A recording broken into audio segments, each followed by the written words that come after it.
Nowda shootout কাণ্ডে পুলিশের চালে গ্রেফতার আরো 4 জন। নওদা গুলিকাণ্ডে গ্রেফতার আরো 4 জন। আগে একজনকে গ্রেফতার করেছিল পুলিশ। গত শনিবার নওদা সর্বাঙ্গপুরে গুলি চালানোর অভিযোগ উঠেছিল।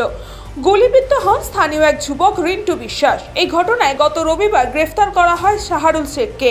কোর্টে পাঠিয়ে তাকে হেফাজতে নেয় পুলিশ। পুলিশ সূত্রে জানা গিয়েছে, ওই ঘটনায় শুক্রবার গ্রেফতার করা হয় রাহুল শেখ, রাহুল মন্ডল, রুবেল শেখ ও আল্লাহ রাখা শেখকে। গুলিকাণ্ডে এখনো পর্যন্ত 5 জনকে গ্রেফতার করল পুলিশ।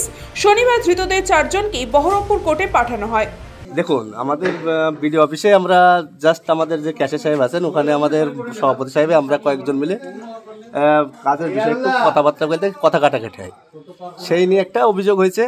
সেই অভিযোগের ভিত্তিতে তদন্ত সম্পর্কে আমি থানায় এসেছিলাম দেখা করতে। ওনারা আমাদের এগেস্টে একটা কমপ্লেন করছে, তাই আজকে এসেছি। এবার দেখা যাক আইন এর পদ্ধতিতে কী হয়, সেটা পরবর্তীগত কথা। কোনো পদক্ষেপ নেবেন কিছু না, যেভাবে আইন পদ্ধতি নেবে আইনগতভাবে সেভাবেই চলবে। যে এটা আমাদের বিরুদ্ধে যে অভিযোগ করেছে, সে অভিযোগটা সত্যতা যাচাই হবে। ওখানে আমাদের সিসিটিভি ফুটেজ আছে, দেখে নিতে পারেন যদি কোনো কিছু হয়ে থাকে ওখানে। ব্যুরো রিপোর্ট, নিউজ পঙ্গ টাইম।